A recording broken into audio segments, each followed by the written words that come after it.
सर्वांना माझा विनम्र नमस्कार.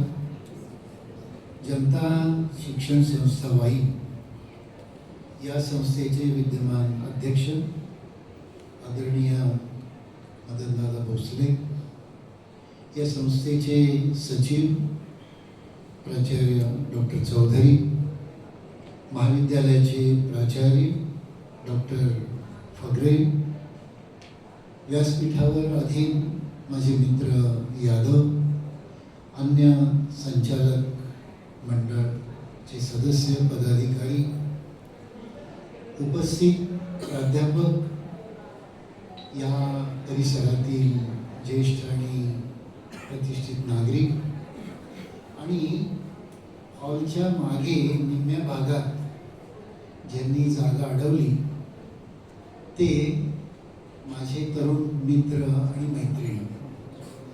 माझ्यापुढे प्रश्न आहे की मी कुणाशी बोलावं असं. मी जे काही ठरवून आलेलो होतो त्याच्यामध्ये माझी अशी कल्पना होती की बहुधा मी जनता शिक्षण संस्थेच्या अधीन असलेल्या प्राध्यापक शिक्षकांशी बोलणार आहे. विद्यार्थी उपस्थित असताना मी जे बोलणार होतो ते काही बोलणार नाही. पण या निमित्ताने मित्रांनो मला तुम्हाला सांगितलं पाहिजे की जनता शिक्षण संस्था वाई याच्या स्थापनेपूर्वीपासून मी या संस्थेशी एका अर्थाने निगडीत आहे.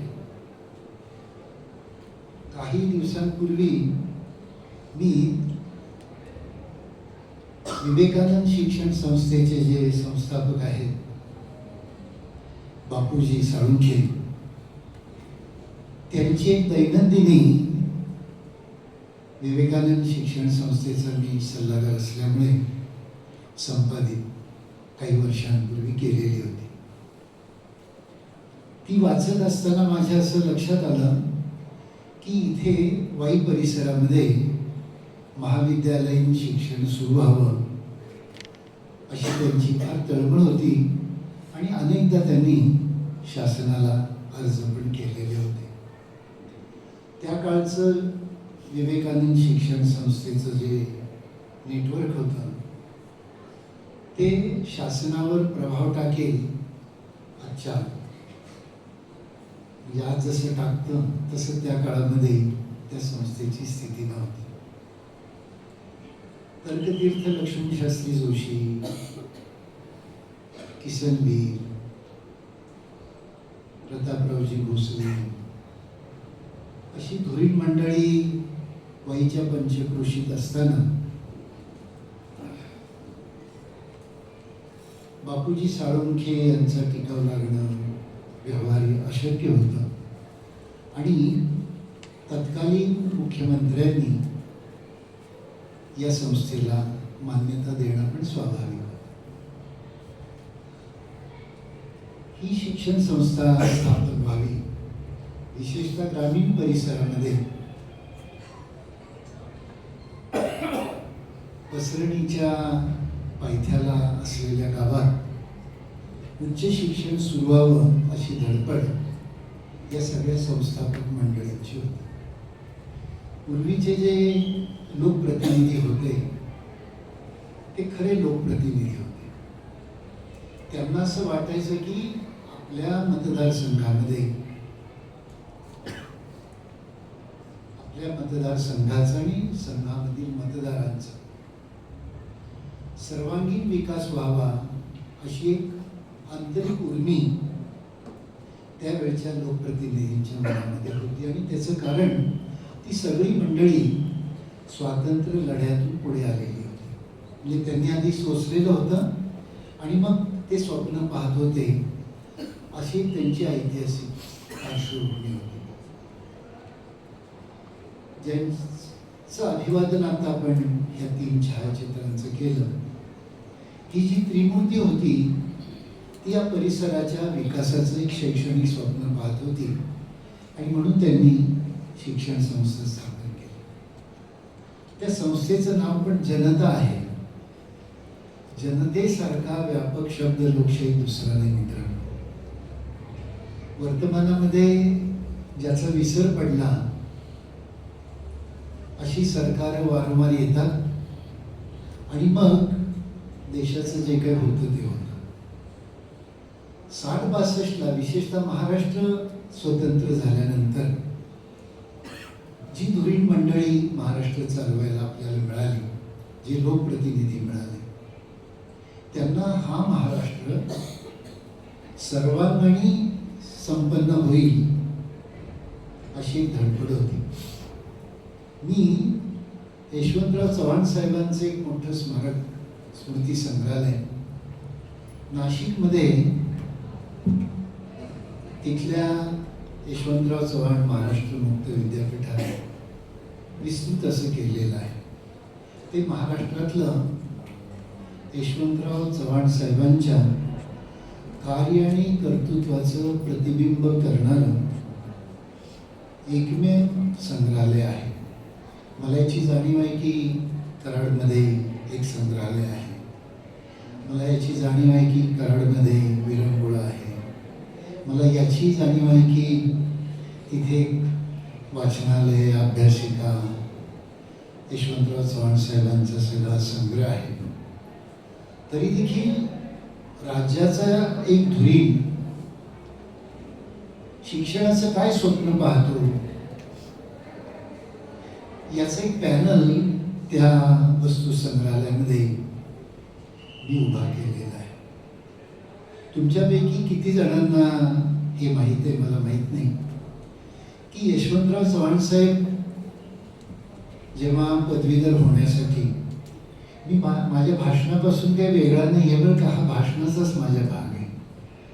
भाषणाची पार्श्वभूमी म्हणून की 60 वर्षाचं शिक्षण समजून घेताना 60 वर्षापूर्वी शिक्षणाचं स्वप्न माणसं काय पाहत होती हे आधी आपण समजून घेतलं पाहिजे. तर यशवंतराव चव्हाण राजाराम कॉलेज कोल्हापूरला शिकायला पदवी शिक्षणासाठी जात होते. त्यांचे 2 भाऊ कराडमध्ये बेलीफ होते कोर्टामध्ये. त्यांनी या मुलाला शिकवायसाठी विट्याच्या एका मारवाड्याचं 200 रुपयांचं कर्ज काढलेलं होतं आणि आपलं घर भांडवल टाकलेलं होतं. यशवंतराव चव्हाण साहेबांचं 4 वर्षाचं शिक्षण पूर्ण होतं तरी ते 200 रुपये हे 2 गरीब भाऊ फेडू शकलेले नव्हते. पुढे यशवंतराव चव्हाण साहेब BA झाल्यानंतर लॉ कॉलेजला पुण्याला गेले. 2 वर्षाचं लॉ पण त्यांनी पूर्ण केलं आणि सातारला त्यांना प्रॅक्टिस करायची होती. प्रॅक्टिस करण्यासाठी सनद घ्यायची होती आणि सनद घ्यायला 100 रुपये पाहिजे होते. परत भावाकडे आले आणि म्हटले की आणखी 100 रुपये माझ्यासाठी तुम्ही जोडणी करा आणि मी प्रॅक्टिस सुरू करतो. त्यांनी त्या सावकाराला घर देऊन टाकलं, 100 रुपये घेतले आणि यशवंतराव चव्हाण साहेबांची वकिली साताऱ्यात सुरू झाली. आपले जे पूर्वज होते, जे समृद्ध शिक्षण आपण घेतो आहोत, त्या स्मृती संग्रहालयामध्ये हा दस्त मी लावलेला आहे. म्हणजे ही काही काल्पनिक गोष्ट नाही की त्या दस्तामध्ये लिहिलंय की यातील 1 नंबरच्या शिक्षणासाठी आम्ही खालील 3 भाऊ हे घर कायमस्वरूपी 100 रुपयाच्या मोबदल्यात आपणास देत आहोत. यशवंतराव चव्हाण साहेब जेव्हा मुख्यमंत्री झाले तेव्हा शिक्षण मंत्री बाळासाहेब देसाई, या दोघांनी एकमेकाशी विचारविनिमय केला आणि चव्हाण साहेब बाळासाहेब देसाईंना असं म्हटले की आपल्याला महाराष्ट्रात बहुजन समाज शिकला पाहिजे म्हणून काहीतरी केलं पाहिजे. आणि त्यांनी 60 साली 1200ची नादारी सुरू केली. म्हणजे ज्यांचं 1200च्या आत उत्पन्न आहे त्यांना मोफत शिक्षण मिळेल अशी व्यवस्था त्यांनी केली. माझी जी पिढी आहे सगळी ती नादारीत शिकलेली पिढी आहे आणि तुम्ही सर्व जे आहात ते पण नादारीत शिकलेले लोक आहात. नादारीत म्हणजे सवलतीच्या दरात शिकलेले लोक आहात. आपण जे शिक्षण घेतलेलं आहे ते शासनाने जनतेला शिक्षित करण्यासाठी सवलती दिल्या, सवलतीत शिक्षणाची सोय केली म्हणून आपण शिकलो. त्याची आपण दोघांना श्रद्धांजली वाहिली. त्यातले एक होते डॉक्टर कुमार सप्तर्षी, जे माझे ज्येष्ठ सहकारी, आणि दुसरे आणखी माझे एक ज्येष्ठ सहकारी डी.वाय. पाटील. डी.वाय. पाटील आमच्या अनाथाश्रम रिमांड होम या संघटनेचे मी अध्यक्ष असताना अनेक वर्ष खजिनदार पण होते. आम्ही मिळून बरेच वर्ष काम केलं. तसं नई तालीमचं काम कुमार सप्तर्षींच्या बरोबर केलेलं आहे. संदर्भ काय आहे मित्रांनो, की स्वातंत्र्यपूर्व काळामध्ये आपलं शिक्षण कसं असावं याचं स्वप्न महात्मा गांधी पाहत होते. तुम्ही आज जर कधी सेवाग्रामला गेलात तर सेवाग्रामला आजही गांधीजींनी स्थापन केलेलं एक छोटं प्रायोगिक विद्यालय आजही सुरू आहे. नई तालीम त्याचं नाव आहे. तुम्ही केव्हा वर्धा वगैरे परिसरात गेलात तर आठवणीने सेवाग्रामला जा. गांधीवादी शिक्षण पद्धती स्वातंत्र्यपूर्व काळात आपला आदर्श होता, पण स्वातंत्र्यानंतर, महाराष्ट्र स्वातंत्र्याच्या स्थापनेनंतर आणि विशेषतः वसंतदादा पाटील मुख्यमंत्री महाराष्ट्राचे असतानाच्या नंतरचा काळ, आज आपण महाराष्ट्राचा शैक्षणिक विकास जो पाहतो आहोत तो दोन स्तरावर तुम्हाला झालेला दिसेल. एक आहे सार्वत्रिक शिक्षणाचा विस्तार आणि दुसरा आहे व्यावसायिक शिक्षणाचा विस्तार. सार्वत्रिक शिक्षणाचा जो विस्तार आहे ना मित्रांनो, तो शासनाने दिलेल्या वेगवेगळ्या नादारीमुळे झाला. वसंतदादा पाटील हे देखील स्वातंत्र्य सैनिक होते. ते जेव्हा मुख्यमंत्री होते तेव्हा महाराष्ट्रापेक्षा कर्नाटकामध्ये शिक्षण हे विशेषतः व्यावसायिक शिक्षण, इंजिनिअरिंग, मेडिकल हे जे शिक्षण होतं ते महाराष्ट्रात नव्हतंच म्हणत. महाराष्ट्रातली सगळी मुलं त्या काळामध्ये कर्नाटकात जात होती. दादांना असं वाटलं की आपल्याकडे अशा प्रकारचं व्यावसायिक शिक्षण सुरू झालं पाहिजे, पण महाराष्ट्र शासन त्यावेळी गरीब होतं. महाराष्ट्र शासनाच्या शिक्षण खात्याला असे पैसे देऊन medical colleges, engineering colleges, architectural colleges, agriculture colleges सुरू करता येईल अशी महाराष्ट्राची आर्थिक स्थिती नव्हती. म्हणून त्यांनी विना अनुदान शिक्षण प्रवाह महाराष्ट्रामध्ये आणला. त्यामधून जी खाजगी शिक्षण व्यवस्था अस्तित्वात आली त्याचे बिनीचे शिलेदार डी.वाय. पाटील होते. माझ्या पुढे दोन नावं अलीकडच्या काळामध्ये, म्हणजे आता मी साताऱ्यात बोलतो तर मला हे बोललंच पाहिजे की एक मॉडेल आपल्याकडे शिक्षणाचं आहे, सार्वत्रिक शिक्षणाचं. कर्मवीर भाऊराव पाटील, बापूजी साळुंखे यांनी उभा केलेलं आणि महाराष्ट्र शासनाने सार्वजनिक शिक्षण म्हणून सुरू केलेले सार्वत्रिक मॉडेल शिक्षणाचा आपल्यापुढे आहे. आणि दुसरा शिक्षणाचा प्रतिदर्श, दुसरा एक शिक्षणाचा आदर्श हा व्यावसायिक शिक्षणाचा आहे की ज्याच्यामध्ये शासनाने त्या काळामध्ये एक दोन अपवाद काही संस्था शासनाने सुरू केलेल्या होते. ते कराडला माझ्या माहितीप्रमाणे इंजिनिअरिंग कॉलेज सुरू केलेलं होतं त्या काळात. मिरजेला वैद्यकीय महाविद्यालय सुरू केलेलं होतं. राहुरीला कृषी महाविद्यालय, विद्यापीठ सुरू केलेलं होतं. म्हणजे त्या त्या काळामध्ये महाराष्ट्र शासनाने जे शिक्षणाच्या संदर्भात अधिकाधिक करता येईल ते करण्याची धडपड 60-70च्या काळामध्ये अत्यंत निष्ठेने तुम्हाला केलेली दिसेल. ही धडपड 90पर्यंत तरी चालू होती असं तुम्हाला दिसेल.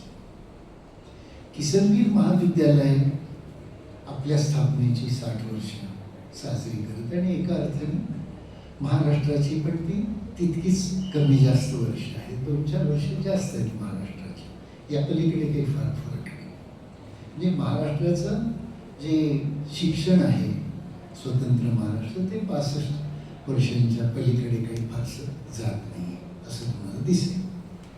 65 वर्षात महाराष्ट्राने शिक्षणामध्ये काय केलं असा जर आपण विचार करायला लागलो, मी अगदी बालवाडीपासून तुम्हाला असं सांगेन की 60 साली म्हणजे मलाच आठवतं की मी 71 साली पदवीधर होऊन एका प्राथमिक शाळेत शिक्षक झालो होतो आणि ध्येयवादी शिक्षक व्हायचं मी ठरवलं.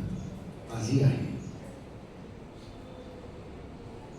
माझ्या शाळेमध्ये मी बालवाडी सुरू करायचं ठरवलं. 2000 वस्तीचं छोटं गाव पिंपळगाव.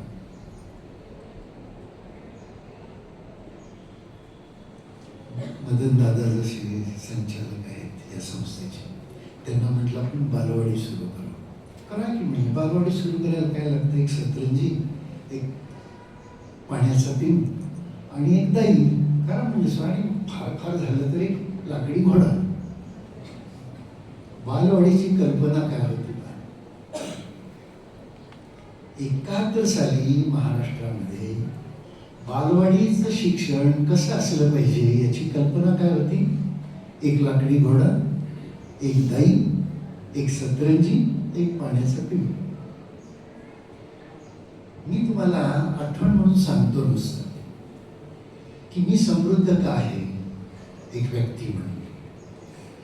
मी 53 ते 56 3 वर्ष बालवाडीत होतो. 53 ते 56 50चा माझा जन्म. 2+ झालं की बालवाडीत पाठवायचं, तेव्हा पण नियम होता. मी ज्या अनाथ आश्रमात होतो पंढरपूरच्या शिकत होतो तिथे म्हणजे एक अनाथ आश्रमाची दृष्टी काय असते आणि संस्थांची दृष्टी कशी असली पाहिजे, शिक्षण संस्थांची दृष्टी कशी असली पाहिजे. मला माहित नाही की जनता शिक्षण संस्थेचं बालवाडी आहे. मग आता पाया घातला पाहिजे आपण. जर तुम्हाला कळस चढवायचं असेल तर आपण पायापासून सुरुवात केली पाहिजे असं मला स्वतःला वाटतं बरं का. आणि म्हणजे तयार मटेरियल घेतलं आणि मग त्याच्यावर इमला बांधता वगैरे असं आहे. मटेरियल तयार झालं पाहिजे ना, बेसिक मटेरियल, पाया पक्का पाहिजे. मी असं का म्हणतो ते तुम्हाला सांग. म्हणजे मी टीका नाही करत बरं का. It's my humble suggestion with education institute. Senior काय पाहिजे आणि तो नव्या शिक्षण धोरणामध्ये आहे मी जे बोलतो. मी काय असं नकारात्मक वगैरे नाही बोलतो, मी अत्यंत सकारात्मक मनुष्य. 53 ते 56 माझी जी बालवाडी होती ती बालवाडी, त्या बालवाडीच्या शिक्षिका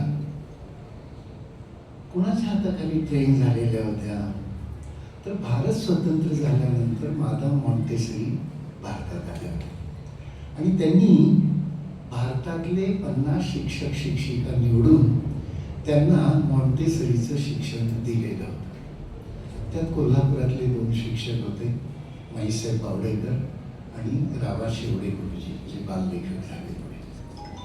त्यामध्ये नलिनी जोशी या माझ्या शिक्षिका ज्या होत्या बालवाडीच्या त्या पण होत्या. गुजरातमध्ये त्यांचं प्रशिक्षण झालं.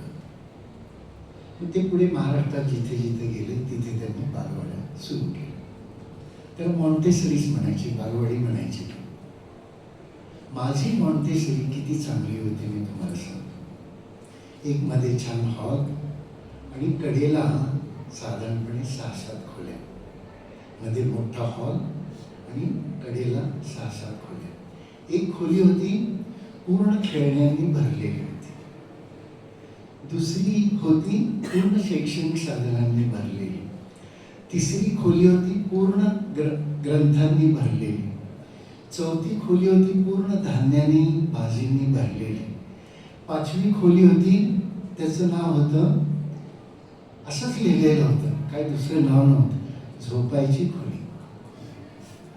बालवाडीत मुलं पेंगतात ना, मुलं पेंगायला लागली की आमच्या बाई कडेवर घ्यायच्या आणि असे 2 कॉट होते त्याच्यावर झोपवायच्या.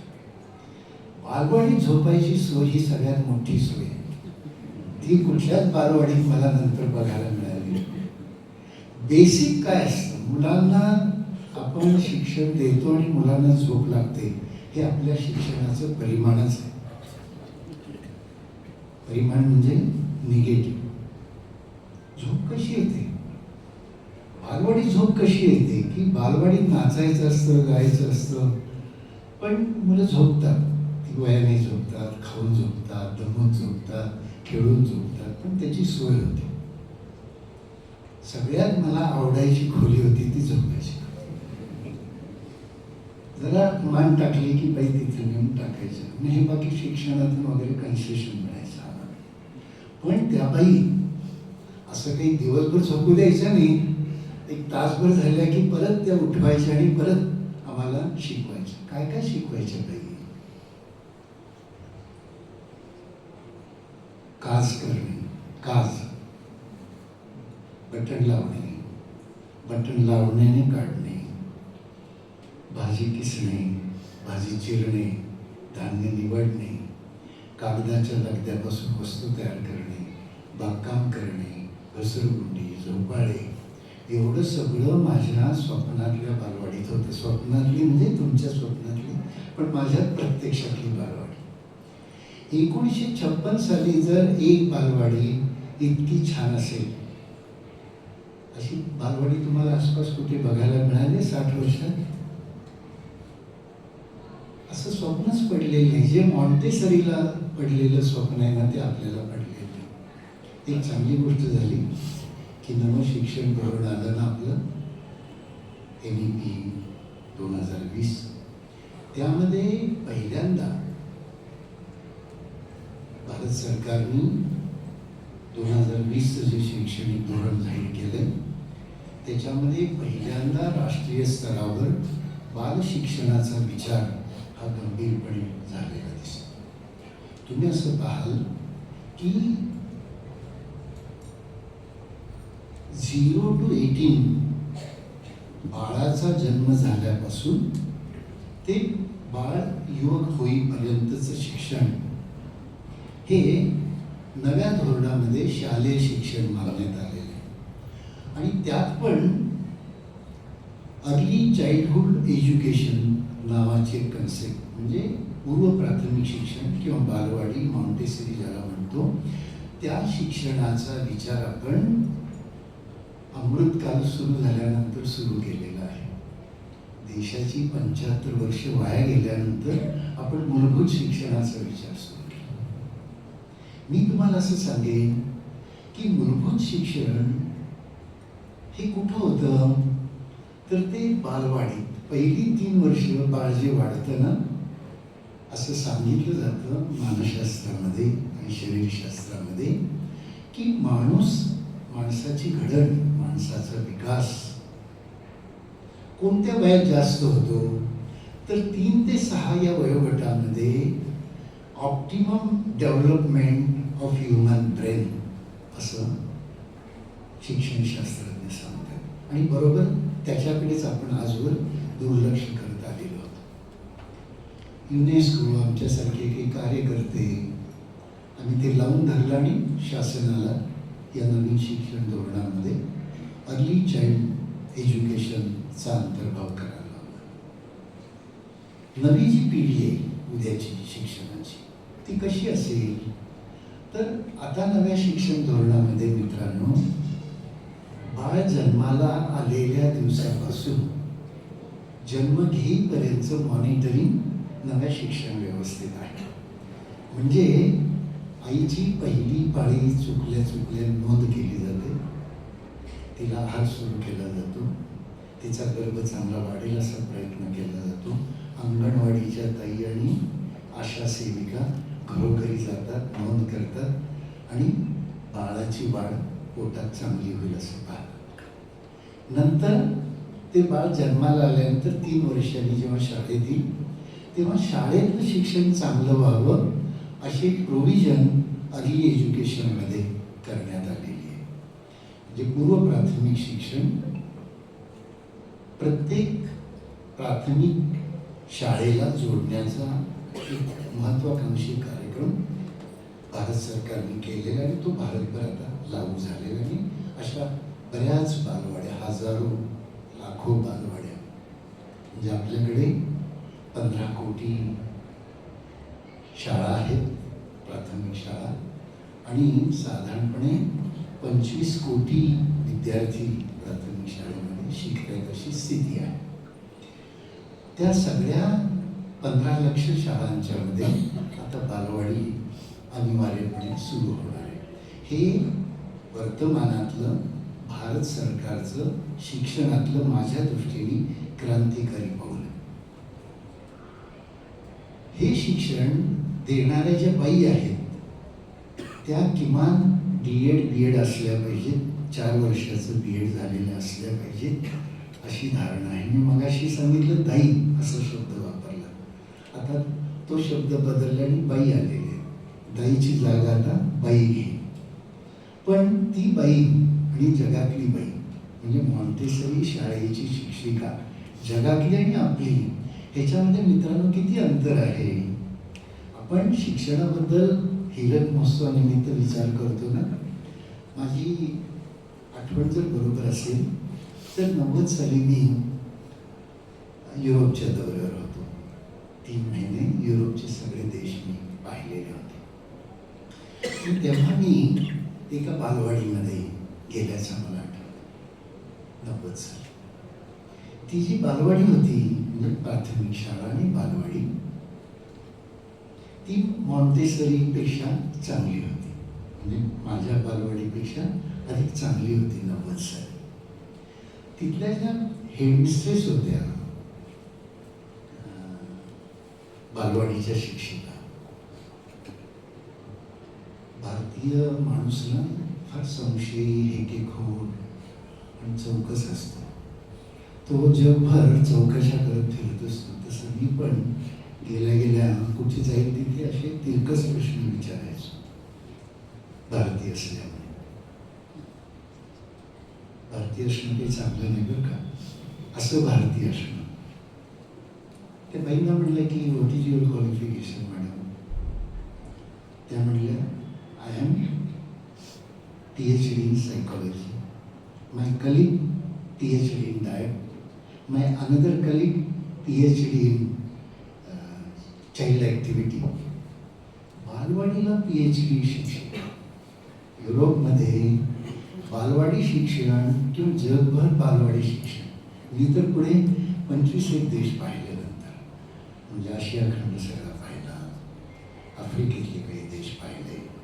माझी अशी धारणा आहे मित्रांनो की आपण भारतामध्ये सगळ्यात जास्त उपेक्षा जर कशाची केली असेल तर ती बाल शिक्षणाची केलेली आहे. त्यामुळे मगाशी मी असं म्हटलं की बाल शिक्षणावर म्हणजे आपल्यासारख्या देहवादी संस्थांनी बाल शिक्षणाकडे नक्कीच लक्ष दिलं पाहिजे अशी सध्याची देशाची स्थिती आहे. आपलं वर्तमान शालेय शिक्षण जे आहे म्हणजे आता ते 1ली ते 7वी असं आपण म्हणतो, पण आता नव्या शिक्षण धोरणामध्ये ते अर्ली एज्युकेशनची 3 वर्ष आणि पुढची 12 वर्ष असा 15 वर्षाचा शालेय शिक्षणाचा स्पॅन भारत सरकारने कल्पिलेला आहे नव्या शिक्षण धोरणात. आणि त्यातलं एक जो पार्ट आहे, एक जो भाग आहे हा शालेय शिक्षणाचा आहे. शालेय शिक्षण या नव्या धोरणामध्ये 1ली ते 12वी हे शालेय शिक्षण मानण्यात आलेलं आहे. म्हणजे आता ज्याला तुम्ही ज्युनियर कॉलेज म्हणता ते आता रद्द होईल आणखी वर्षा 2 वर्षात आणि त्याचं रूपांतर शालेय शिक्षणात होईल. 1ली ते 12वी म्हणजे कालच मी नीती आयोगाचा एक अहवाल वाचला. आपलं शिक्षण धोरण तुम्हाला माहिती आहे की नाही मला माहीत नाही की मनमोहन सिंग जेव्हा पंतप्रधान होते तेव्हा 2013 साली आपण पहिल्यांदा या नव्या शिक्षण धोरणाचा विचार सुरू केला. 14ला वर्तमान सरकारचं पूर्व सरकार जेव्हा आलं तेव्हा त्यांनी त्याच्यावर गंभीरपणे विचार सुरू केला. आणि या सगळ्या विचार प्रक्रियेच्या मागे आपल्या देशाला एक अपवाद राष्ट्रपती भेटलेले होते, डॉक्टर अब्दुल कलाम. तेव्हा ते 2002 ते 2007 माझी जर स्मरणशक्ती बरोबर असेल, या काळामध्ये नेहमी मुलांशी बोलायचे, शिक्षकांशी बोलायचे. हा एकमेव पहिला आणि शेवटचा राष्ट्रपती की ज्याला शिक्षण कशाशी खातात आणि हा देश मोठा व्हायचा तर काय करायला पाहिजे याचं पूर्ण भान असलेला तो राष्ट्रपती होता. त्यांनी कसलेच असे राजकीय दौरे केले नाही. त्यांचे सगळे दौरे जर तुम्ही 5 वर्षातले पाहाल, मुलांशी संवाद, त्यांचा ठरलेला कार्यक्रम शिक्षकांशी संवाद. जो राष्ट्रपती मुलांशी बोलतो, शिक्षकांशी बोलतो, त्याला देशाशी काही देणं घेणं असतं अशी माझी धारणा. आणि जे लोक मुलांशी बोलत नाही, कट्टी करू नाही, त्यांना मला नाही वाटत की देशाचं काही व्हावं असं वाटतं. I am doubtful, seriously doubtful.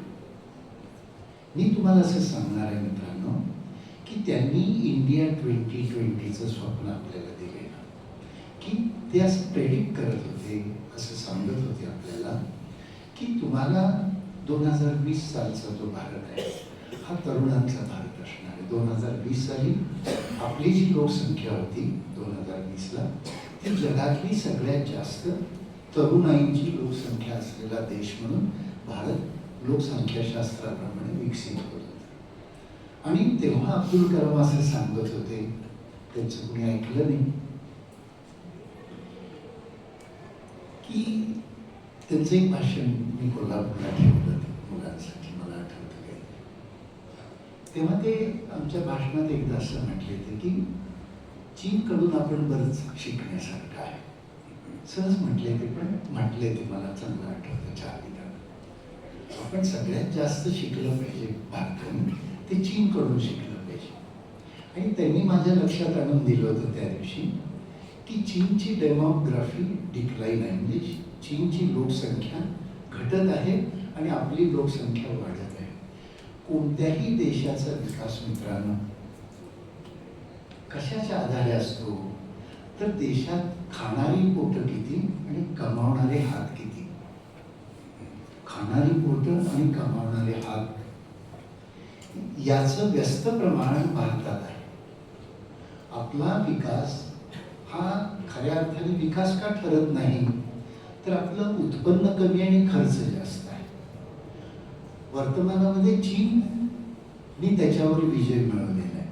म्हणजे आपल्यापेक्षा लोकसंख्या एकेकाळी चीनची जास्त होती आणि ती वाढत पण होती, गती पण जास्त होती. पण 86 साली चीनने एक वर्ष असं पाळलं, नो चाइल्ड इयर. 86 साली चीनने, म्हणजे 80 साली प्रचार सुरू केला की 86 साली आपल्या देशात एकही बाळ जन्मता कामा नये, असं आपण नियोजन करूया की जेणेकरून 1 वर्षाचा जर आपण बाळ जन्मामध्ये गॅप घेतला तर आपली लोकसंख्या कमी व्हायला लागेल. वर्तमानात मित्रांनो स्थिती आपली अशी आहे की चीनची लोकसंख्या घटायला लागलेली आहे आणि आपण 33 कोटीचे 150 कोटी झालेलो आहोत. मी परत तुम्हाला लक्षात आणून देतो की खाणारी पोटं आणि मिळवणारे हात यांचं विषम प्रमाण ज्या देशात असतं तिथे विकास कधीच येईल. म्हणजे तुम्ही युरोपात जा, छोटी छोटी उदाहरणं देतो मी तुम्हाला. युरोपची रेल्वे, कोणतीही रेल्वे, कुठल्याही स्टेशनातली कुठलीही रेल्वे काढा, 3 डब्यांचीच असते. किती डबे? 3 डबे. कुठलीही रेल्वे. आणि कधीही जावा तिकीट मिळतं, बसायला जागा मिळते. आपली रेल्वे मी तुम्हाला सांगतो आधी 12 डब्याची होती, मग 18 डब्याची झाली, मग 22 डब्यांची झाली, आता 28 डब्यांची. तरीही 3 महिने ॲडव्हान्स बुकिंग करायला.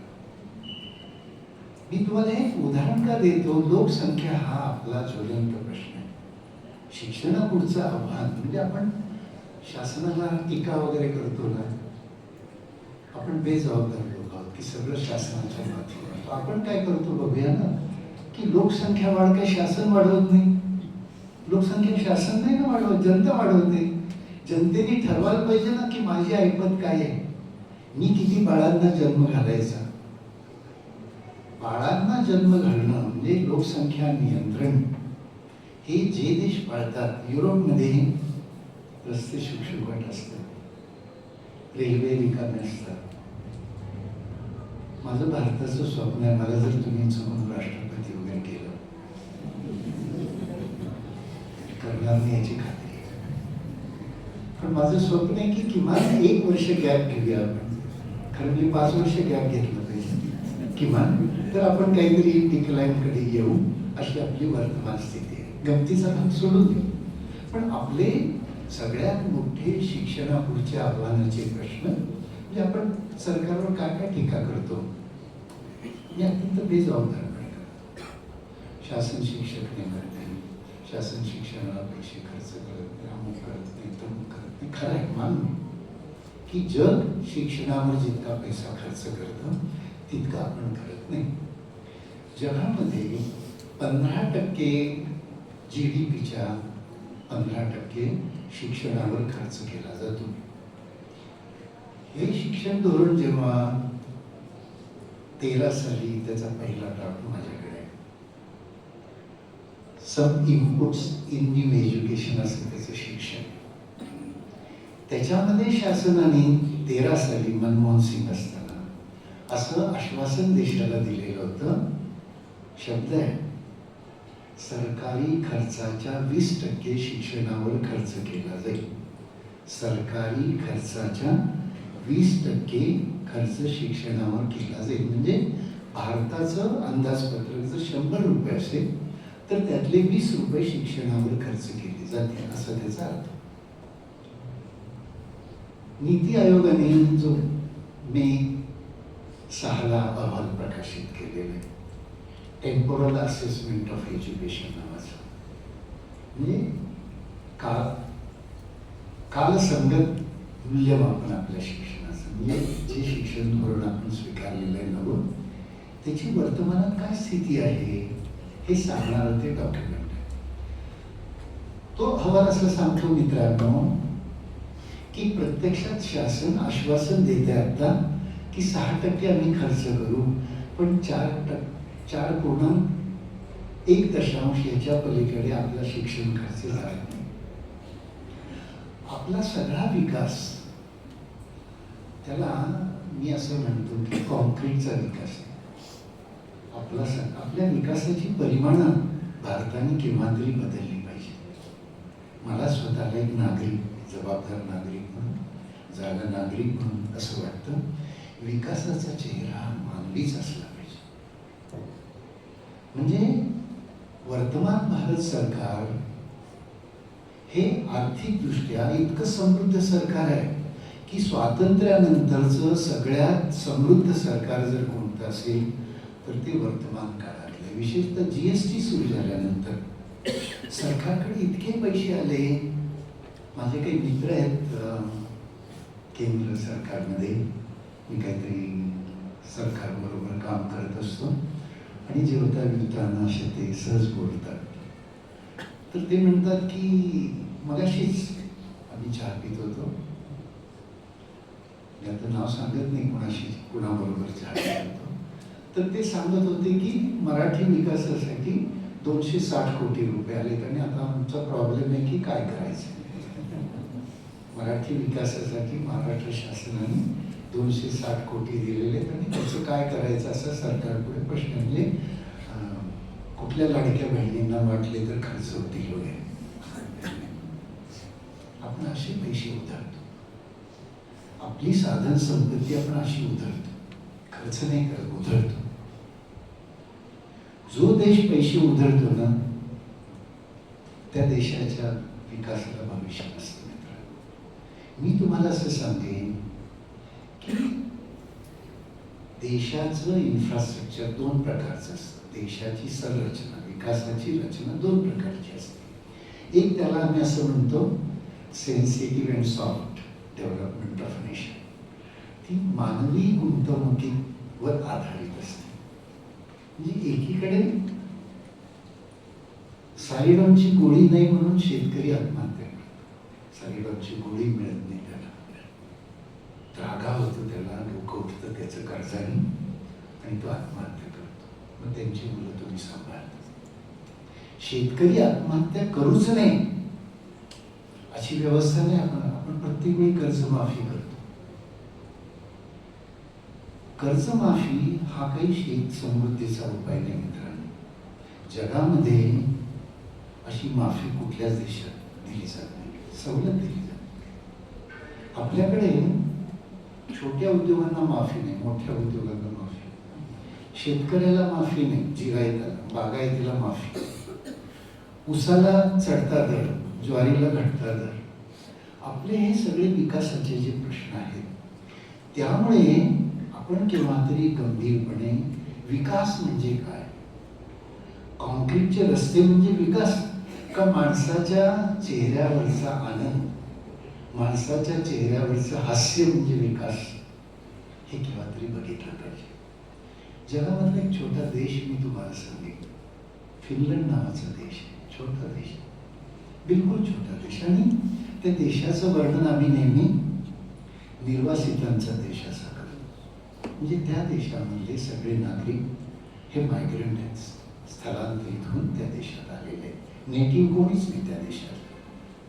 मी फार जुनं नाही, अगदी अलीकडचं उदाहरण एक 10 वर्षापूर्वीचं तुम्हाला सांगतो. फिनलंड हा जगाच्या दृष्टीने दोन दृष्टीने आदर्श देश आहे. आपली NEP आहे ना, नॅशनल एज्युकेशन पॉलिसी 2020, हे मॉडेल दुसरं तिसरं काही नसून फिनलंड एज्युकेशन मॉडेल आहे. फिनलंडनी जगापुढे जे शिक्षणाचं सिलेंड्रिकल मॉडेल तयार केलं. पिरॅमिड, आपलं पिरॅमिड आहे, त्यांचं सिलेंड्रिकल आहे. सिलेंड्रिकल म्हणजे पायावर जितका खर्च केला जातो तेवढाच वरच्या स्तरावर, तेवढाच आणखीन वरच्या स्तरावर, तेवढाच आणखीन वरच्या स्तरावर. आपल्याकडे असं आहे की पायाभूत शिक्षणावर, प्राथमिक शिक्षणावर भरपूर खर्च केला जातो. मग कमी खर्च माध्यमिक, मग त्याच्यापेक्षा कमी महाविद्यालय, त्याच्यापेक्षा कमी विद्यापीठ आणि त्याच्यापेक्षा मग कमी संशोधनावर खर्च केला. सिलेंड्रिकल मॉडेलमध्ये सर्व स्तरावर समान खर्च, म्हणजे 100 रुपये तर 20 रुपये प्राथमिक शिक्षणावर, 20 रुपये माध्यमिक शिक्षणावर, 20 रुपये महाविद्यालयीन शिक्षणावर, 20 रुपये विद्यापीठ शिक्षणावर, 20 रुपये संशोधनावर. हे जगाने विकसित केलेलं शिक्षणाचं आदर्शाचं मॉडेल आहे. आपण शिक्षणाच्या 75 वर्षाच्या प्रवासामध्ये असं केलेलं नाही जसं फिनलंडने केलं. फिनलंडला एक आणखीन वरदान आहे. म्हणजे या हॉलचा जो इकडचा पुढचा भाग आहे ना, चेहऱ्यावरनं मला असं दिसतं की हे मधले लोक बहुतेक सिनियर कॉलेजचे प्राध्यापक असावे. चेहऱ्यावरनं मला माणसं ओळखतात. बरोबर आहे का बघा? हा, म्हणजे कॉलेजचे असतात. त्यांना तुम्ही शिक्षक म्हटलं तर आवडलं. हा, प्राध्यापक शिक्षक कोण आहे? ज्युनियरच्या हात वर करा बरं. काही घाबरू नका, मी काही प्रश्न वगैरे विचारणार नाही. ठीक आहे, ओके. मी तुम्हाला असं सांगत होतो की आपल्या शिक्षणामध्ये म्हणजे या भागातल्या फिनलंड मॉडेल आपण विकसित केलं पाहिजे. प्राध्यापक फिनलंडला काही आहे मला माहित नाही की आता तुमची प्राध्यापकांची संघटना आहे की नाही. मी जेव्हा प्राध्यापक होतो तेव्हा आमची संघटना फार पॉवरफुल होती. मी लीडर पण होतो. मी प्राथमिक शिक्षक संघटनेचा लीडर होतो, मी माध्यमिक शिक्षक संघटनेचा लीडर होतो, मी प्राध्यापक संघटनेची लीडर होतो मी.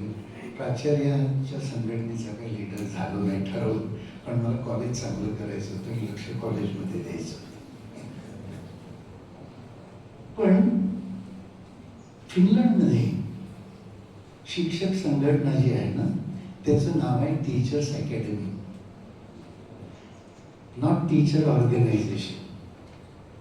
अकॅडमी आणि ऑर्गनायझेशन मध्ये फरक आहे मित्रांनो. म्हणजे किसनवीर महाविद्यालय वाई हे कॉलेज आहे आणि वाईमध्येच एक अकॅडमी आहे, एक मोठी अकॅडमी आहे. मागे मी इथल्या साहित्य संमेलनाचा अध्यक्ष होतो तेव्हा ते अकॅडमीचे सगळे विद्यार्थी त्याला आले होते. दादा शेवटी भेटायला मला आल्याचं मला आठवतं. त्या काळात तुम्ही कोणी मला भेटला नाही, कळालं का तुम्हाला? हा, अपवाद नाही ते, पण मुलं नव्हती. मी हे का सांगायला लागलोय की फिनलंडची शिक्षण व्यवस्था काय काम करते. हीरक महोत्सव साजरा करताना आपण काय केलं पाहिजे असं पण त्यातलं एक अनुस्यूत आहे. Teachers academy of Finland, they are the leader of a nation. ते देश चालवतात. तुम्हाला ऐकायला छान वाटेल. देशाचं सरकार कोणतं यायचं हे शिक्षक ठरवतात. मला आठवतं की 52 साली आपली पहिली निवडणूक झाली, म्हणजे ज्या निवडणुकीत किसनवीर जन्माला लोकनेते. 52 सालचा भारताचा इतिहास आहे मित्रांनो. तुम्ही असं बारीक वाचा केला तरी माझ्यासारखं. 52 सालची इलेक्शन कुणी लढवली काँग्रेसने. प्रचार कोणी केला माहिती आहे का? प्राथमिक शिक्षक. 52 साली भारताचं चरित्र असं होतं की गावातले सगळे ठार आढळले, सगळे अंगठापत्र. एकच गावामध्ये शिकलेला माणूस असायचा आणि तो होता प्राथमिक शिक्षक. गुरुजी कुणाला मत द्यायचं? गुरुजी म्हणायच्यावर काँग्रेसला त्यांनी स्वातंत्र्य दिलंय, त्यांनाच मत द्यायचं. आणि थम्पिंग मेजॉरिटीनी पहिल्या इलेक्शनमध्ये काँग्रेस निवडून आल्याचं आपल्याला इतिहास आहे. शिक्षकांनी घडवून आणलेली ती क्रांती होती. आता शिक्षक सांगू दे याला मत द्या,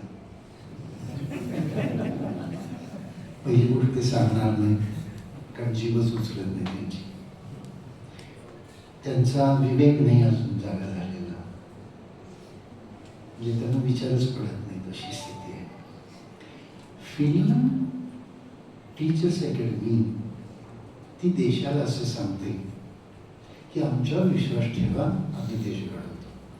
2015 साली सिरियाचं युद्ध झालं मित्रांनो, आणि सिरियातले निर्वासित फिनलंडमध्ये यायला लागले. फिनलंडचं सरकार आणि जनता सिरियन निर्वासितांच्या विरोधी होते. फक्त विरोधी होते टीचर्स अकॅडमीचे प्राध्यापक शिक्षक विरोधी होते, सरकारचे आणि जनतेचे. त्यांनी काय सांगितलं सगळ्या शिक्षकांनी मिळून? तुम्ही यांना विरोध का करतात येणाऱ्या लोकांना? तर तुम्हाला असं वाटतं की आमच्या मुलांच्या गुणवत्तेत फरक पडेल म्हणून तुम्ही विरोध करता. आम्ही तुम्हाला आश्वासन देतो ही मुलं आली तरी तुमची गुणवत्ता कमी होणार नाही, आणि उलट आश्वासन देतो की या मुलांची गुणवत्ता पण तुमच्या मुलांच्या प्रमाणे. 18 साली त्यांनी international tribunal for assessment of education नेमला. 18 सालचा युनेस्कोचा रिपोर्ट आहे की Finland education steel on world first standard. आपण हे केव्हा तरी समजून घेतलं पाहिजे की देशामध्ये शैक्षणिक क्रांती संस्थाचालक नाही करत. देशातली शैक्षणिक क्रांती शिक्षण मंत्री नाही करत. देशातली शैक्षणिक क्रांती किंवा परिवर्तन लोकप्रतिनिधी नाही करत, शिक्षकच करू शकतात. देशाचा विकासाचा चेहरा जर मानवीय व्हायचा असेल तर शिक्षकांनी सगळ्यात अगोदर इन्व्हेस्टमेंट इन मॅन ट्रस्ट नावाची गोष्ट स्वीकारली पाहिजे, जी फिनलंडने स्वीकारली. फिनलंडचं अनेक चरित्र आहे मित्रांनो. फिनलंडचं अनेक चरित्र काय आहे की जसा फिनलंड हा देश वर्षोनवर्ष जगामधला सर्वश्रेष्ठ शिक्षणातला देश आहे, तसा वर्षोनवर्ष त्या देशाचा हॅपीनेस इंडेक्स वर्ल्ड फर्स्ट आहे. म्हणजे जगात आपले दर्जा ठरवणारे अनेक संस्था आहेत. शिक्षणाचा दर्जा काय, आता या आठवड्यात एक सकाळी माझ्या मार्गदर्शनाखाली एक पुस्तक तयार केलं, ते तुम्ही वाचा, सगळ्यांनी वाचावं, संस्था चालकांनी पण वाचावं, तुम्ही वाचा. वर्षोनवर्ष जगामध्ये श्रेष्ठ शिक्षण देणारे फिनलंड सारखे 20 देश आहेत. त्या 20 देशातलं KG to PG शिक्षण कसं आहे, आणि शेवटचं म्हणजे पुस्तकाचं नाव आहे विश्वश्रेष्ठ शिक्षण देणारे देश आणि भारत. म्हणजे जग कसं आहे, आपण कसे आहोत, असं ते कम्पॅरेटिव्ह स्टडी आहे, तुलनात्मक अभ्यास आहे. तुम्हाला असं दिसेल की जे जगातले 20 श्रेष्ठ देश वर्षोनवर्ष शिक्षणामध्ये, मग OECD म्हणजे जगाचा आर्थिक विकास नियंत्रित करणारी एक आंतरराष्ट्रीय संघटना आहे, ती देशाच्या शिक्षणाचं परिमाण करते. पिसा नावाची संघटना आहे, फिलिप नावाची संघटना, अशा भरपूर संघटना देशाचा दर्जा ठरवतात. जेव्हा प्रणव मुखर्जी आपले राष्ट्रपती होते तेव्हा ते शल्य नेहमी बोलून दाखवायचे की पहिल्या 200 विद्यापीठांमध्ये जगातल्या आपला देश नाही. आता आहे 1-2 आपले विद्यापीठ आली, आपला विकास सुरू आहे, पण ज्या गतीनं व्हायला पाहिजे त्या गतीनं होत नाही. मी तुम्हाला असं सांगणार आहे की NEPनी आपल्याकडे काय आणलं. काल एक हे जे मी आता सांगितलेला प्रबंध आहे ना, तो लिहिणारे जे ग्रस्त आहेत ते महाराष्ट्रातले शिक्षण उपसंचालक आहेत, कोल्हापूर विभागाचे. ते काल आम्ही बोलत असताना मला सांगत होते की प्राथमिक शिक्षणाच्या विकासासाठी आपल्याकडे विकास म्हणजे भौतिक, मी कॉन्क्रीट जसं सांगितलं ना, तसं कुठल्याही शाळेचा, विशेषतः आत्ताच्या जिल्हा परिषद शाळांच्या मध्ये काय काय तिथे अटल टिंकरिंग लॅब आहे. तिथे काय आहे, तिथे स्मार्ट बोर्ड आहे, तिथे काय आहे, स्मार्ट बेंचेस आहे, स्मार्ट लायब्ररी आहे, भरपूर साधनं PMC योजनेमध्ये प्राथमिक शाळा मिळते आहे. तेवढी रुसामध्ये UGC मध्ये आपल्याला मिळत नाही, जितकी खाली मिळते. पिरॅमिड असल्यामुळे खाली जास्त पैसे खर्च होतात. सरकारने लागत नाही हा भाग वेगळा, पण खर्च जास्त होतात. ही वस्तुस्थिती ती का होते वगैरे त्या खोलात जात नाही, तो अनेक स्वतंत्र अभ्यासाचा. पण मी तुम्हाला असं सांगेन की आपण विकास म्हणजे साधन, विकास म्हणजे समृद्धी असं जे मानतो ते जगात मानलं जात नाही. जगामध्ये विकासाचा मानवी चेहरा म्हणजे काय, तर बाळाचा मृत्यूदर काय, बाळाचा मृत्यूदर काय, म्हणजे जन्माला आलेलं बाळ जिवंत राहतं का, हे तुमच्या विकासाचं परिमाण आहे. जिवंत राहिलेलं मूल शाळेत जातं का, दुसरं विकासाचं परिमाण आहे. शाळेत जाणारं मूल शिकतं का, तिसरं परिमाण आहे. शिकलेलं मूल चांगला नागरिक होतं का, चौथं परिमाण आहे. चांगला नागरिक झाला तर तो चांगला लोकनेता होतो का, पाचवं परिमाण आहे. चांगला लोकनेता झाला तर तो चांगला कारभार करतो का, आणि त्याचं पूर्ण परिमाण. या सगळ्या स्तरावर आपण नापास होणारे लोक, या सगळ्या स्तरावर आपण नापास होणारे लोक. मी छोट्या छोट्या गोष्टी सांगतो. इथे घंटागाडी आहे का, वहीमध्ये घंटागाडी, कचरा गाडी, ओला कचरा, सुका कचरा.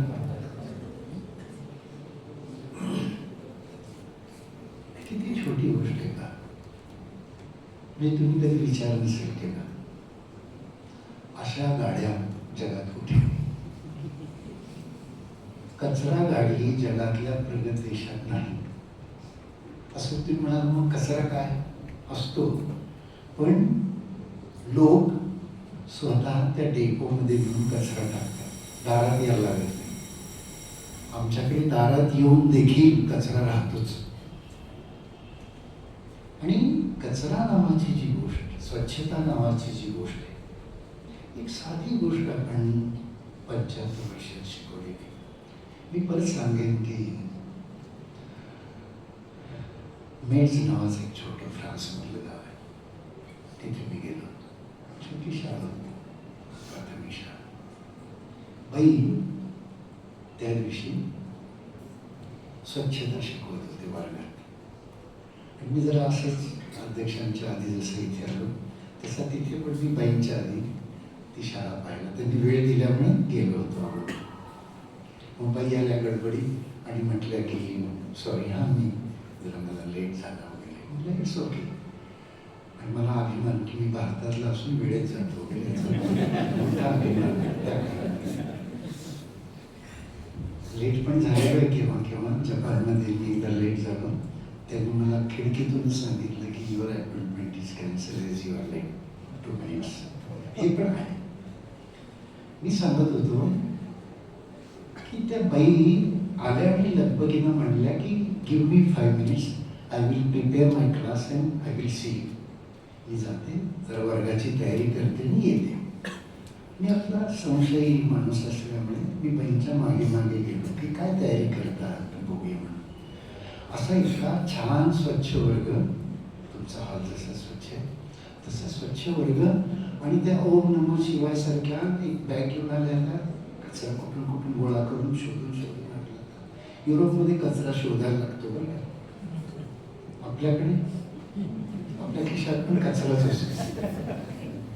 त्यांनी तो शोधून आणलेला कचरा त्या वर्गात स्वच्छ वर्ग घाण करतो. मुलं येणार. म्हटलं what you are doing? I am preparing my class. म्हटलं what you are going to teach? I am going to teach cleanliness. आणि मग मी 1 तासभर त्या बाई कसं शिकवतात ते बघितलं. त्या बाईंनी काय केलं सोडा की चॉकलेट दिलं मुलांना, खायला लावलं, मग कागद ओढला चॉकलेटचा, मग प्रश्न विचारला की आता ह्याचं काय करायचं. मग डस्टबिन कोपऱ्यातलं दाखवलं, हे कशासाठी असतं. मग मुलांनी सगळे कागद तिथे टाकले वगैरे. हे सगळं demonstration, creative education, interactive education वगैरे सगळं त्यांनी शिकवलं. शेवटी बाईंनी जे सांगितलं ते आपण सगळ्यांनी शिकायचं. What is cleanliness? त्या म्हटल्या घाण न करणे म्हणजे स्वच्छता. केलेली घाण काढणे म्हणजे स्वच्छता नाही, घाण न करणे म्हणजे स्वच्छता.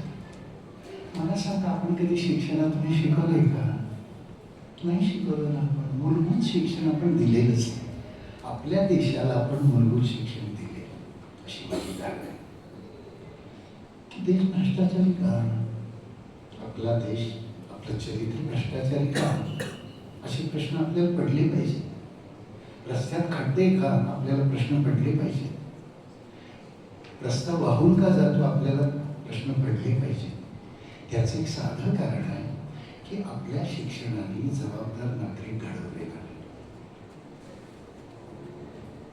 मी परत त्याच गोष्टीकडे येतो. खाणारी पोटं आणि मिळवणारे हात. इथंच त्याचं सगळं उत्तर आहे. परत मी तुम्हाला सांगेन, शिक्षणावरचा खर्च वाढेल म्हणून आपला दर्जा सुधारेल का? I am doubtful. शिक्षणाचा दर्जा केव्हा सुधारेल? जेव्हा आपण बालवाडीवर काम करू.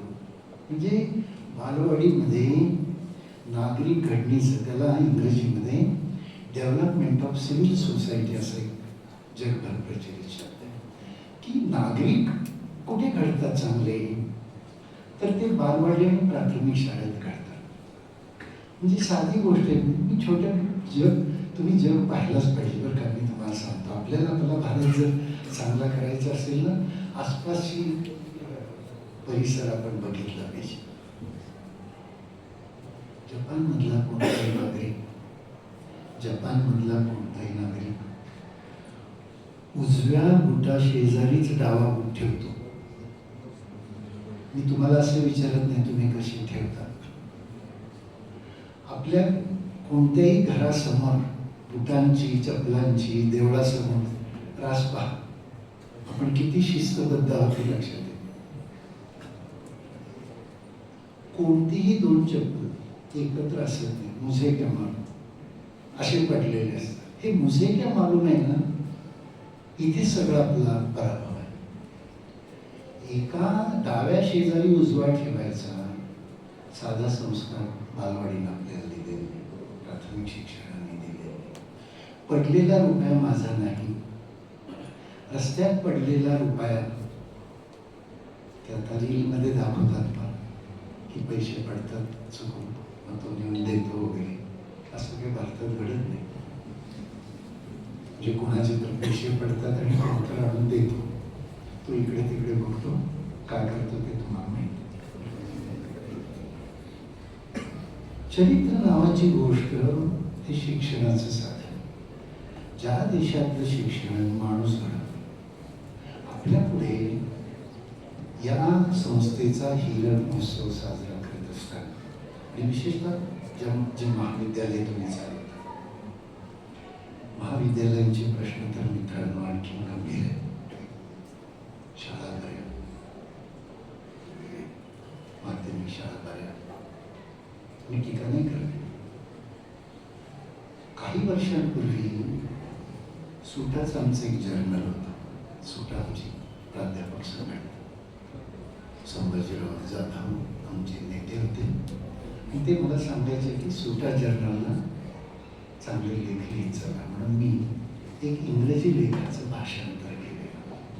त्याचं शीर्षक मित्रांनो असं होतं, मला शिकावंसं वाटत नाही, मला शिकवावंसं वाटत नाही. मला शिकावंसं वाटत नाही हे मागचं वाक्य आहे, मला शिकवावंसं वाटत नाही हे पुढचं वाक्य आहे. अशा एका स्थितीमध्ये आपण उभे आहोत की ही जी मुलं आहेत ना, इतकी देवासारखी बसलेली, जगात इतकी शांत मुलं कधीच कुठे बसत नाही बरं का, तुम्हाला सांगायला हरकत नाही. ते फार चळवळ करतात, रिस्पॉन्स देतात, विनोद त्यांना कळतो वगैरे.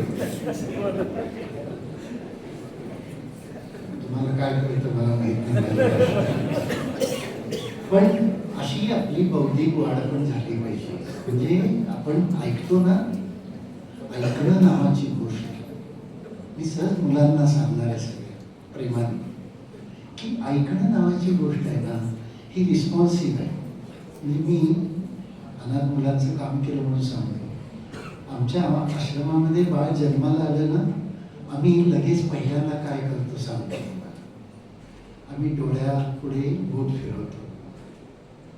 डोळे किलकिले झाले की ओळखायचं त्याला दिसतं. जर डोळ्याची कसलीही हालचाल दिसली नाही तर ओळखायचं की प्रॉब्लेम आहे. नंतर आम्ही 2 कानाच्या ठिकाणी टिचक्या वाजवतो. त्याच्यात रिस्पॉन्स आला तर ओळखायचं की ह्याला ऐकायला येतं. नंतर हातपाय तो हलवत असेल तर ठरवायचं की all right, baby is normal. Normal baby असणं आणि नॉर्मल विद्यार्थी असणं याच्यामध्ये फार फरक आहे. नॉर्मल विद्यार्थी कोण आहे? नॉर्मल बेबी नाही आहे. नॉर्मल बेबी पण एन्चेंटेड असते, वळवळ करते. बाळ बघा किती हलत असतं, पाय, हात, डोळे, कान, नाक, सगळ्या त्याच्या हालचाली सुरू असतात. आपल्याकडे शिक्षणाने सगळ्या हालचाली बंद करून ठेवल्या. शटअप कल्चर नावाचे एक कल्चर भारताने शिक्षणात विकसित केले. हाताची घडी तोंडावर. शाळेत शिस्तीचा पहिला उपाय काय? हा आमचा अमोल NCCचा ऑफिसर आहे, त्यानं सगळ्यांना शिकवलेलं आहे. काय? आज्ञाधारक व्हायचं. रिबेल करायचं तो शिकवत नाही, त्यानं खरं ते रिबेल करायला शिकवलं पाहिजे. जर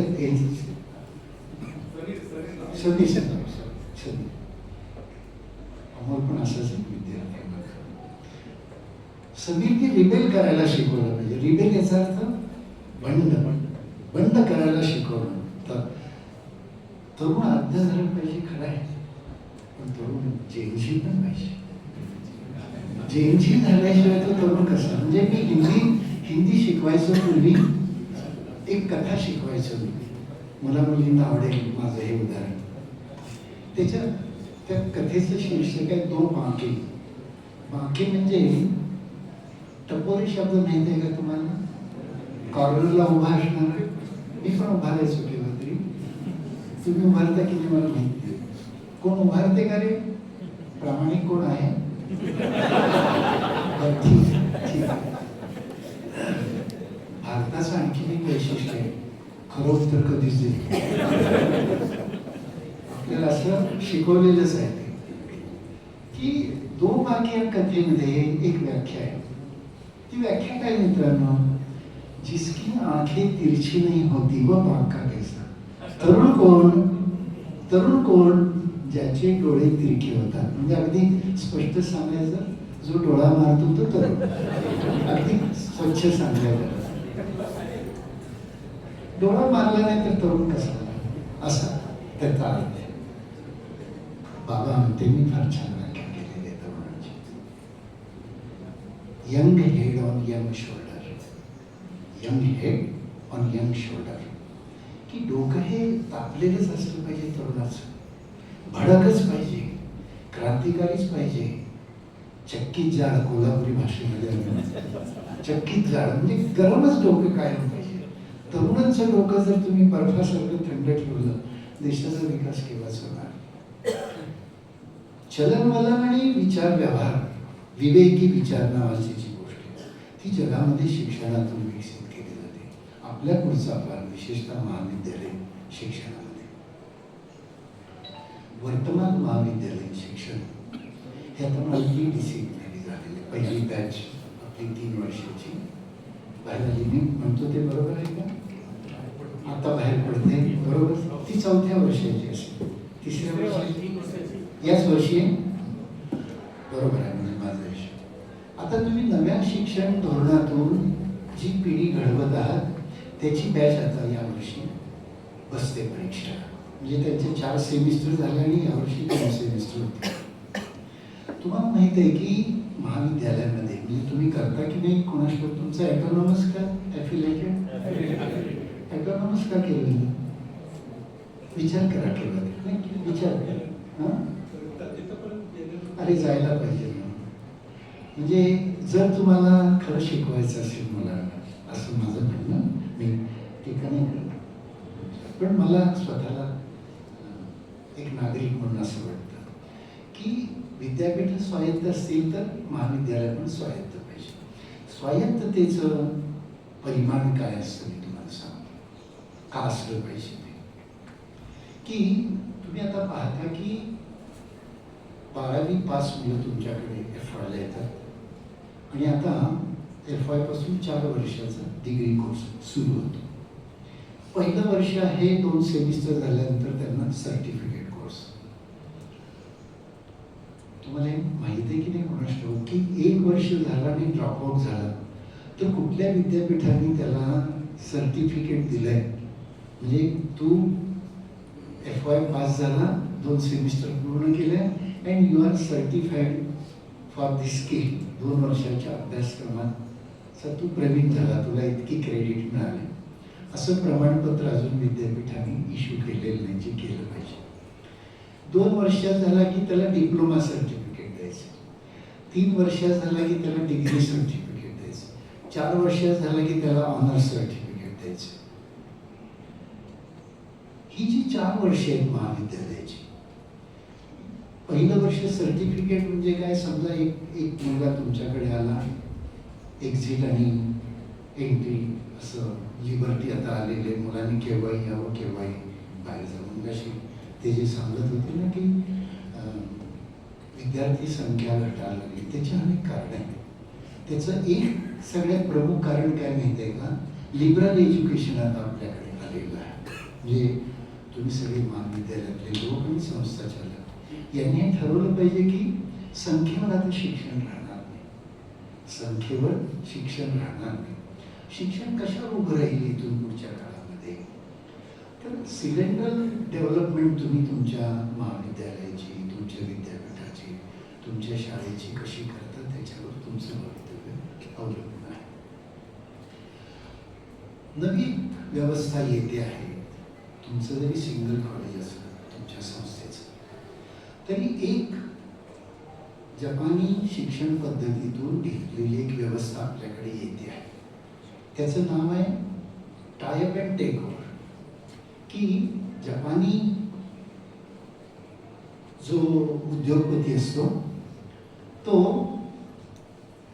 तिथला कामगार, जपानच्या कारखान्यातला कामगार, त्याचं प्रत्येकाचं एक स्वप्न काय असतं माहिती आहे का, की या कारखान्याचा मी मालक होईल. म्हणजे कोणताच कामगार असं स्वप्न पाहत नाही की मी कामगार म्हणून रिटायर्ड होईल. प्रत्येकाचं स्वप्न काय की मी कामगार म्हणून आलोय पण मालक म्हणून मला रिटायर्ड व्हायचं. म्हणजे प्राध्यापक म्हणून आलोय, मला प्राचार्य म्हणून रिटायर्ड व्हायचं. मी प्राचार्य म्हणून आलोय, मला व्हाईस चान्सलर म्हणून रिटायर्ड व्हायचं. Sky is the limit. विकास नावाची गोष्ट आहे ना, त्याची क्षितिजं नेहमी उंचावत असतात इंद्रधनुष्यासारखी. जगामध्ये सगळ्या मुलांना तुम्ही विचारा की काय होणार. अमेरिकेत तुम्ही शिक्षणा संस्थांच्या मध्ये गेलात तर इतकं इंटरॅक्टिव्ह एज्युकेशन असतं, विशेषतः मुला मुलींना सांगणार आहे की आता ते या मुली मला काही युनिफॉर्म घातलेले असतात. शाळेचा युनिफॉर्म प्राचार्याने ठरवत, शाळेचा युनिफॉर्म मुलंच ठरवतात. आणि काय काय ठरवतात, कापड कोणतं असावं, डिझाईन कोणतं असावं, ते कुठे खरेदी करावं, त्यात पैसे कसे वाचतील, ते कमीत कमी कुठे शिवून मिळेल, हे सगळं काम मुलं शाळेतच करतात. त्यामुळे त्यांना व्यवहार शाळेतच करावा लागतो. आपल्याकडे बुटाची लेस आई बांधते, टिफिन आई करून देते. मी या मुलांचा दोष देत नाही. आपण जी बापांची पिढी आहे, आई वडिलांची पिढी आहे, या पिढीने या मागच्या पिढीला इतकं अपंग करून टाकलेलं आहे. किती अपंग करावं. म्हणजे भारतासारख्या विकसनशील देशाने तरुणाईला किती अपंग करावं. घरोघरचं मी चित्र सांगतो तुम्हाला. आणि जेवढी समृद्धी तेवढे जास्त विदारक चित्र आहे. गरिबांची मुलं तरी कामं करतात, मध्यमवर्गीयांची मुलं कामं करत नाही. हे पहिल्या ओळीत जी मुलगी आहे ना युनिफॉर्म घातलेली, तू उभा राहा बेटा, काही घाबरू नको. 2-3 प्रश्न तुला विचारतो, त्याची खरी उत्तरं देतो. फक्त खरी उत्तर द्यायची, चुकीची असू दे पण नाही. तुझे तू कपडे धुते का? हो. तुझी तू भांडी घासते का? तुझा तू स्वयंपाक करते का? तुझं तू बिछाना घालते का? तुझं तू झाडते का? सगळी खोटी उत्तर. बस आई काय करते? उभा राहा, तू सांगा. एवढं सगळं तू करते तर आई काय करते?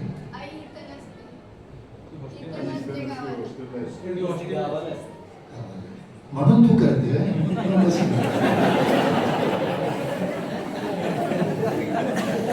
मेरा भारत महान, मजबूरी का नाम महात्मा गांधी. आता तुम्हाला मी काय म्हणतो, माझं त्या मुलीचं सोडून द्या. माझ्या प्रश्नांची उत्तरं सर्वसामान्य घरात काय असतात ती सगळी नकारात्मक आहे. ती सगळी नकारात्मक आहे, तुम्ही मान्यच करा. आपण मुलांना स्वावलंबी का बनवले. म्हणजे 16 वर्षाचा कॉलेजमध्ये येणारा मुलगा तो मिळवेल का नाही असा प्रश्न आपल्या प्राध्यापकांना पडला पाहिजे. कळायला लागलं ना, कळायला लागल्यावर मिळवायचं नसतं असं जग सांगतं. मुलाला कळायला लागलं हे कळतं कसं जगात, तो मिळवायला लागला की तो कळायला लागला असं समजतं. आपल्याकडे मुलांना मुलं झाली तरी कळत नाही. हे जे आई वडिलांची पिढी आहे मित्रांनो, मी तुम्हाला सांगतो, मी तुमच्यासाठी बोलत होतो बरं का.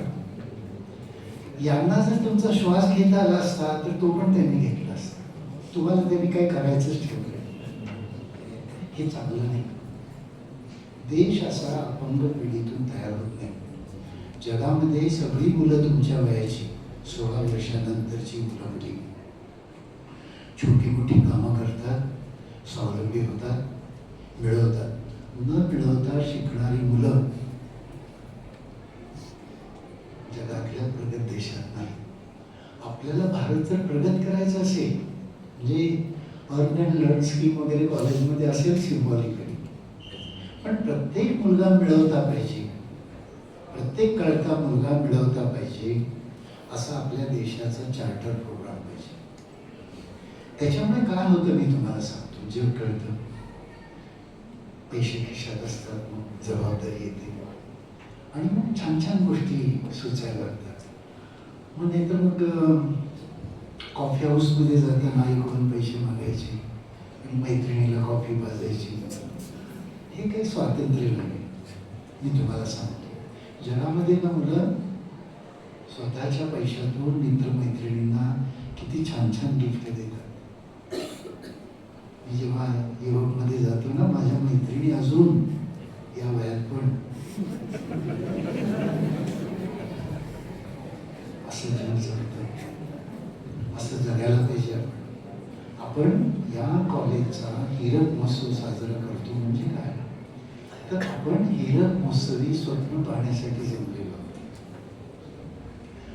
आपलं कॉलेज, आपला परिसर, आपला भाग, पसरणीचा पायउतार प्रदेश किती समृद्ध होता एकेकाळी. तुम्हाला माहित आहे का की विका राजवाडे नावाचे इतिहास तज्ञ आहेत. त्यांनी मराठ्यांच्या इतिहासाची सगळी साधनं पसरणी आणि मेणवलीतून नेलेली आहेत. ती मी जेव्हा वाचतो ना तेव्हा माझ्या लक्षात येतं की अरे केवढा समृद्ध इतिहास या परिसरामध्ये भरलेला आहे. फडणीसांचा वाडा बहुतेक तिथे आहे ना, माझा इतिहास जर बरोबर असेल तर. अशी समृद्ध परंपरा या परिसराला लाभलेली असताना आपण हे कॉलेज चालवता. मला या कॉलेजचा अत्यंत अभिमान आहे अनेक गोष्टींसाठी. एक तर ते मगाशी प्रारंभी सांगितल्याप्रमाणे की स्वातंत्र्य लढ्यातील लोकांनी या कॉलेजचं स्वप्न पाहिलं. दादांच्या रूपाने या कॉलेजच्या संचालकांची 3री पिढी काम करते आणि आपलं शिक्षण पण 3ऱ्या पिढीमध्ये गेलेलं आहे.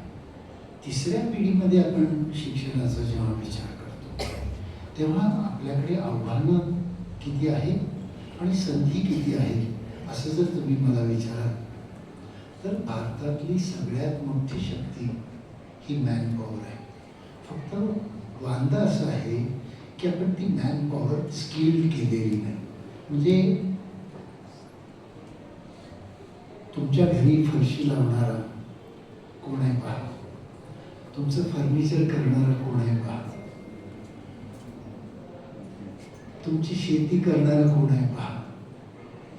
त्याला तुम्ही परप्रांतीय असा शब्द वापरता, अन्य प्रांतीय म्हणजे वापरला पाहिजे. तर भारतातलेच लोक आहेत. महाराष्ट्रामधली क्रयशक्ती कमी व्हायला लागलेली आहे. शिक्षण आदर्श कोणतं, तर ज्याची क्रयशक्ती वाढते ते शिक्षण आदर्श. आपली क्रयशक्ती का घटायला लागली, आपलं शेतीचं उत्पन्न घटायला लागलं, आपलं दरडोई उत्पन्न घटायला लागलं, आपलं कर्ज वाढायला लागलं. महाविद्यालयामध्ये इकॉनॉमिक्सचा प्राध्यापक हे बोलतो का, हे शिकवतो का, असा विचार करतो का. कॉमर्सचा प्राध्यापक चेन मार्केटिंगचं नवं काही मॉडेल तयार करतो का. मराठीचा प्राध्यापक तो पत्रकार घडवतो का, तो संशोधक घडवतो का, तो अनुवादक घडवतो का. रसायनशास्त्राचा प्राध्यापक तो ग्रीन केमिस्ट्रीबद्दल बोलतो का. ही जी नवीन नवीन विकासाची परिमाणं आहेत, ही विकासाची परिमाणं मित्रांनो आपण आपल्या शिक्षणातून जोपर्यंत मांडणार नाही तोपर्यंत हीरक महोत्सव साजरा करत असताना आपण हा शिक्षणाच्या चिंतनाचा जो उपक्रम सुरू केलेला आहे तो अत्यंत अनुकरणीय, स्वागतार्ह आहे.